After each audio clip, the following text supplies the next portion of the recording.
Saviez-vous que 2026 correspond au 60e anniversaire de la découverte du Grand Steve d'Amérique? Le Grand Steve d'Amérique est une espèce d'oiseau rare, toujours présente ici au Canada. Classé dans la catégorie des drôles de moineaux, le Grand Steve attise la curiosité des ornithologues. J'ai beau regarder dans le livre, je le trouve pas. Ah, c'est normal, c'est des oiseaux rares. On regarde dans les petits moineaux. Oh, il y en a un. Juste là-bas. On regarde pas loin de la branche. Wow! Il est gros, hein? Dès son plus jeune âge, le Grand Steve cherche constamment à agrandir sa colonie en utilisant la séduction. Et l'accouplement devient alors très vite sa priorité. Mais ce sont surtout ceux et celles qui le côtoient dans son environnement qui ont fait les découvertes les plus étonnantes. Moi, je me considère vraiment chanceux. Hey, j'ai même vu sa couvée grandir. Ben oui. Un beau petit oiseau qui demande juste à être nourri. Nourri, oui, et logé. Ah, il est donc bien mignon. Regarde, il est là-bas. Ça se peut-tu, ça est parti? Oh, je vois quelque chose, mais je suis pas sûr que c'est si mignon que ça. Ah, donne-moi ça. Le Grand Steve d'Amérique. Je peux-tu te dire que c'est un peu décevant quand tu le vois en vrai, hein? Ben, avoue, c'est quand même un drôle de moineau. J'ai entendu bien des affaires sur le Grand Steve d'Amérique. Hey, chut! Le monde dit qu'il a une cervelle d'oiseau. Mais sa queue, par exemple. Arrête donc! On dirait qu'il est jaloux. Oh, wow! J'ai voyagé partout dans le monde pour admirer les plus belles queues d'oiseaux.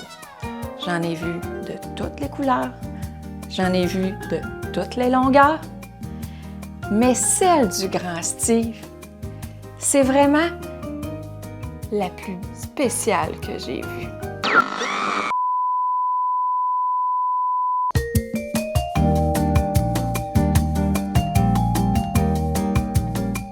Bien que le Grand Steve ne se reproduise plus depuis plusieurs années, le mâle semble toujours enclin à rechercher l'accouplement. La femelle, qui doit subir ses assauts, est d'un calme olympien, ce qui contraste avec le comportement hyperactif du mâle. Depuis toujours, cet animal exceptionnel vise la performance et les plus hauts sommets, ce qui peut parfois l'amener vers des comportements hyperactifs et parfois même irrationnels.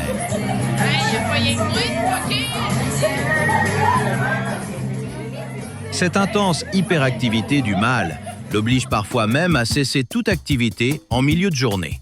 Une sieste bien méritée. On dit souvent du Grand Steve qu'il est bavard comme une pie. Son chant est si fréquent qu'on ne l'écoute presque plus.